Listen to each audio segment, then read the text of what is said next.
Good evening, ladies and gentlemen.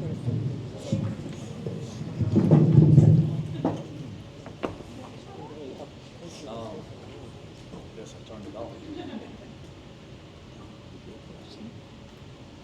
How about that? Okay. I'm Mark McBride. I actually served for 8 years. So if anybody in the room right now, I have more experience being mayor than anybody else.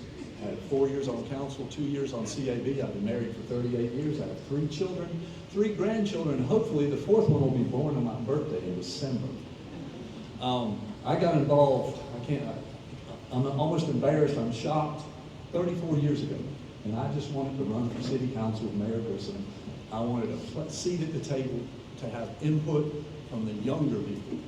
And back then, everybody I talked to were all my grandparents' age. And now it's all come around and I'm the grandparent. So I'm here because we have problems. And I just, there is no nice way to say it. What we just heard is not true. It is not true. How many of y'all live in Market Common, right? Yep. Okay. What happened back several months ago in Market Common with the guy who got up out of the sunroof of the car and started shooting his AR, spraying the police officers behind him? Children in the day out in the Grand Park, I named that back one time. I came up with that idea. I thought we got a copy of New York to be grand, but there was a police chase. The police chief came out and said, we went up the bypass. It's not true. Either she doesn't know what she's doing or she's lying. Car went up, went the length of the city through every major traffic light that the city controls and never stopped them.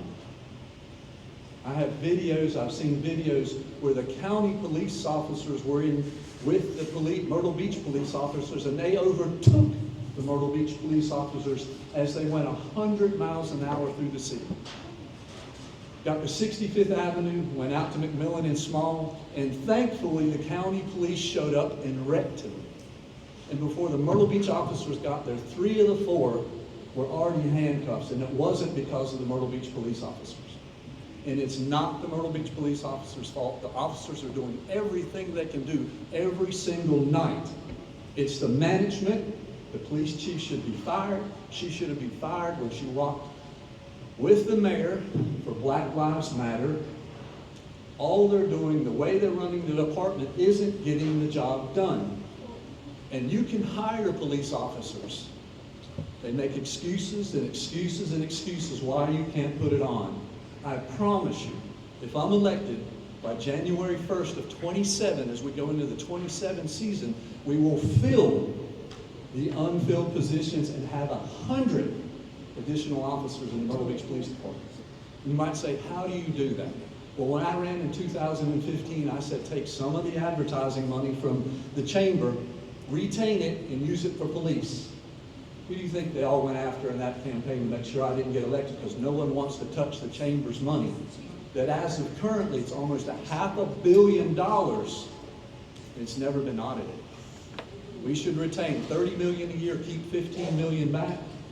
With $15 million, we have a funding mechanism that no other city in the Southeast has. And if 100,000 people can apply for ICE jobs, we can put a $10,000 sign-up bonus or a $15,000 sign-up bonus, and you will have those 100 officers. What took place on the boulevard this summer, the shooting back in April, is ridiculous. And once again, it was because of the environment that was created down there, because we're not policing.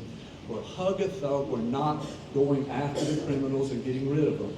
They've chosen not to do it. There was 12 years of Mayor Rhodes, crime and violence and shooting. Now we've had 8 years of Mayor Bethune and crime and violence and shooting and a police investigation.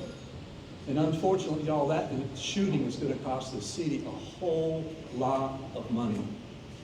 Thankfully, the officer wasn't found guilty criminally for what he did. But when anybody comes out and you shoot a gun, you're responsible for every bullet, whether you're an individual or law enforcement. There were other people shot by that officer, and the city will pay. So that's one of the many, many issues. And I'm sorry, 115 for the Arts and Innovation District, 8 years later. And what is it? It's some road construction. No one's going to come from Pittsburgh or Atlanta or Cleveland or anywhere to come here because we have an arts and entertainment district. The people come here for tourism. We should go back to the ocean front. We should build a pier like the plan from 20 years ago. We should go to the convention center and do convention center expansion that would bring in year-round real tourism. You know, you have corporate tourism and corporate travel that comes here, it would make a difference. And it's just excuses. And the idea to stand up here and say we're fiscally in the best shape in the last 8 years to go from $191 million in debt to $360 million in debt. Building a $30 million theater, why? Coastal has a 750-seat theater. We're going to build them a $30 million theater as their satellite theater that they don't have to pay for? It's just stupid decision after stupid decision after stupid decision. And I'm just saying there's just a better way of doing it. There's a whole lot more issues. But I'm just insulted to stand here and have someone say that we're safer than we've ever been. If you elect me in November, we'll have the safest family beach there is. Thank you.